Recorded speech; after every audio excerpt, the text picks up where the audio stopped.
Hi, welcome to Power to the Flower. I'm Kara, and today we are here at a project to follow up and just show you guys, talk a little bit about the plants and how they're doing. This is the church that our family attends, Hillside Covenant Church in Walnut Creek. And last summer, I think in July, I landscaped this front entrance area. And I thought some of you might just want to see how things are doing. There's some mistakes that have happened and some wonderful things that have happened. This is all very normal for gardeners. And so maybe we can all learn from this. All right, let's check out this front bed. Let's start first with this beautiful lavender hedge. This is Spanish lavender, which you know because it has this kind of butterfly wing at the top of the flower. I'm hoping, my plan is that this lavender hedge will eventually grow into exactly that, a hedge. So each of these plants are supposed to get 2 feet high and 2 feet wide. When I planted them, I measured the center of each plant 2 feet, center to center. So maybe by next year we'll have a beautiful hedge. I'll show you a before picture because they were so small. I'm so happy with how they're turning out. Some quick thoughts about lavender. The reason why I use them is because they're deer resistant, also because they are drought tolerant and they don't need very much water. They love clay soil, and also you don't need to fertilize them. They actually do better without fertilization. Fertilizer. So that makes them a very easy and user-friendly plant, especially in this sort of non-residential situation. Okay, you can notice a couple of them, like this one here and this one right here, are not doing as well. And I've been watching them over the past, whatever it's been, 6 or 9 months. And it's interesting because these two get shadows more than the rest. So that one is getting a shadow from, I don't know exactly what, the building, and doesn't get as much sun. This one also gets a shadow from the tree.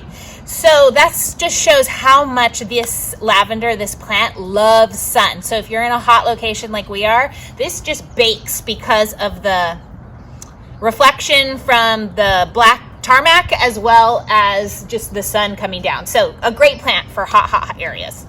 Okay, next up, let's look at this tree. This is a Crepe Myrtle. Tuscarora is the variety type. It comes out with hot pink flowers in the dead of summer. Because if you caught this video on fruit trees,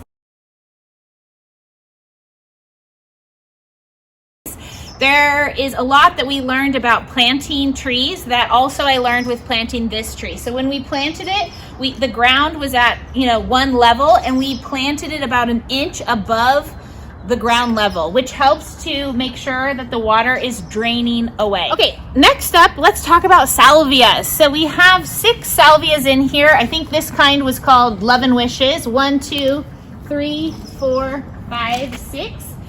So the big ones, 1, 2, 3, 4, those were in 5-gallon containers. The small ones were 1-gallon containers. So that's the height. So they were different sizes when planted. But the main thing I want to point out here is that salvia is a great plant for our area. It comes in so many different colors and varieties. It's so easy to grow. It loves the heat. It loves the clay soil. But something particular about these salvia, this is a woody kind. So you can see how thick the stems are. And then when you look in the center, if you look really close, you can kind of see in that one, it's actually hollow. There's like a little film over the top. So the reason why this is important is because with this type of salvia, if you cut it back in the middle of winter, which I have done in my home garden, and then it freezes as it did last week, a little surprise low into the 20s, you could potentially kill your salvia because the cold goes down into the woody hollow of the plant and can go all the way down to the roots. Now, that doesn't always happen for sure, but it's something to think about. So in this, because that's happened to me before, what I did in this situation is I left the salvia to sit through the winter. And you can look at this one right here. These were smaller. They didn't have as much growth on them. And I think all of this brown dead is from the freeze last week or 2 weeks ago. So what I want to do is leave them until the risk of frost is really over. And then I'm going to cut them back significantly and watch for the new growth to come out and be fresh and clean and beautiful. The last flowers that we planted in here were milkweed. There's 1, 2, 3. I trimmed these back in January. Again, with the freeze, I'm not exactly sure. This is my first time with milkweed, so I'm not an expert for sure. This is just experience teaching me. This one isn't looking so good. That one's looking great. So we'll just have to follow up. Based on my research and what I read, it was a perfectly good time to prune back milkweed in our area in the winter, and then it's going to flush back this spring. So I'll keep you updated. All right, let's go have a look at these pots over here. I'll put a before picture up. These were beautiful. They have a Miss Molly butterfly bush in the middle that got about this big with beautiful pink blooms on. For butterfly bushes, you want to cut those back so that they can flush back with new growth. As you can see here, I cut these back in January as well, and they're doing fine. Butterfly bushes, I find, are quite hardy and tough. Okay, the mistake is going to be, number one, these pots have had no water since October, except for a couple times when I walked by and watered them, but they're set up on drip, and the drip got turned off, and that's unfortunate, but this is what happens sometimes, right? And so in that case, what we have here is kind of a lot of dead. And so we can learn from this though, because we've turned the water back on, we've given it all of this pot a little bit of fertilizer, and we're expecting some great things. So I have 2 Lantana Bandana Yellows right here. Lantana doesn't like cold and typically turns into sticks like this in the wintertime, in about December in our area, and then flushes back with heat. And as you can see, if you look closely, there is new growth coming. Do you see all of that? That's exciting. It's also a bit early and maybe a little bit surprising to see that, but the reason why is because these pots are in a little microclimate. They get sun in the afternoon when it comes over the building, but also they get the reflection of the heat and the light from this light colored building. And so this is making this area really hot for them. So it's like simulating summertime. And so that's great. And I think that's gonna make it work out for this lantana in the future. This one just, I think, went wrong because it didn't have any water. Let's look at this one over here. This is the same plant. It also doesn't look its best, but I wonder if it had had some water throughout the winter, if the whole microclimate situation would have kept these looking good like year round. So this is my experiment. This is what we're gonna see if that works out well or not. We have another butterfly bush right here. And then over here, we have a Tacoma Stands tree. I think it was supposed to lose all of its leaves. It didn't. And it should flush back here in the spring. We have some vinca or periwinkle, which should be looking amazing right now, but because of the water being off, it doesn't. But again, this is what happens, and I think it should flush back. So the idea is we kind of just tenderly trimmed these plants a little bit. They are crispy, and instead of cutting it all the way back, we just kind of took off the obvious dead. We're gonna give it a couple weeks to rehabilitate, and then we'll come back in and do a little bit more trimming in order to not shock the plant. And hopefully also from far away, it doesn't look too bad. Going for that as well. All right, and let's just walk over here and I'll show you the other bed. So there was 2 beds and 6 pots.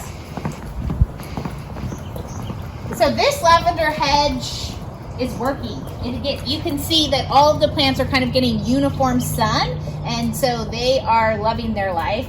You can check out the salvias. So again, this one not looking so good in terms of like mostly brown, but I think that was freezer shock. And the other bigger ones that have a bigger canopy kind of are holding up a little bit better.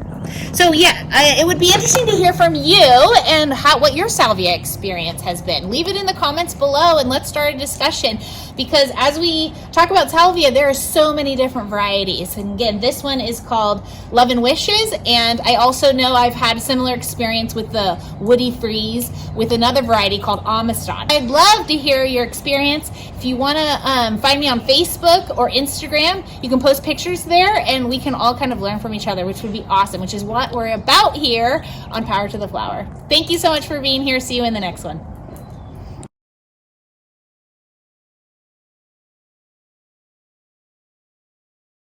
All All right, and then here's the other side. Again, Lantana and Miss Molly doing really fabulously. Some heuchera hidden in back there. The Tacoma stands over here, slightly smaller. Over here, the Miss Molly totally fried when there was no water onto these pots. So I've trimmed it all the way back, but you can see it is making a comeback. So it hadn't, the root system hadn't died. See, and this is when it's really nice to have these other things in here because it still looks pretty. So now we have the water back on. Okay, so then coming back over here, let me show you what I have inside of my car.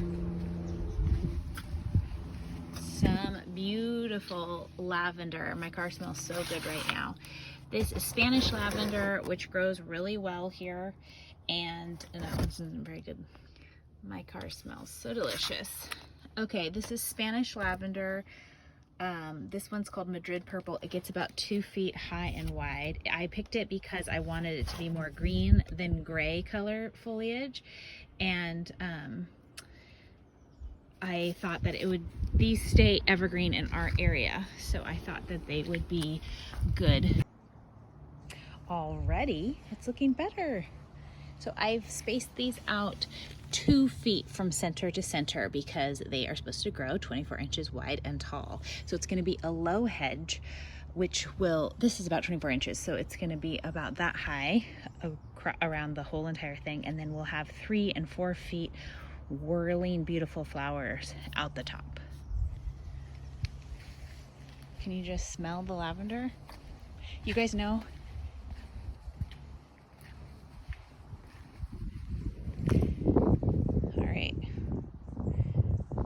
Be great. So you can see on this side I've started to put in the water.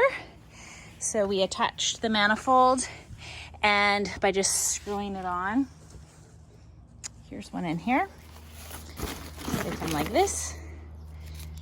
This is Orbit brand 8-port manifold, and you just screwed it on the end of the water PVC tubing pipe, and then each one of these little edges attaches to the 1/4-inch hose, which I ran to each plant.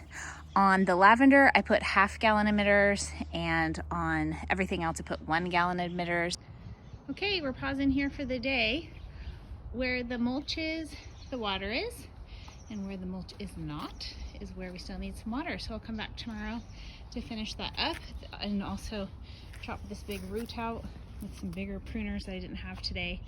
And then we'll have something green going on over here, and I'll be excited to show you the follow-up because these plants look small now, but they are going to grow pretty fast, I think.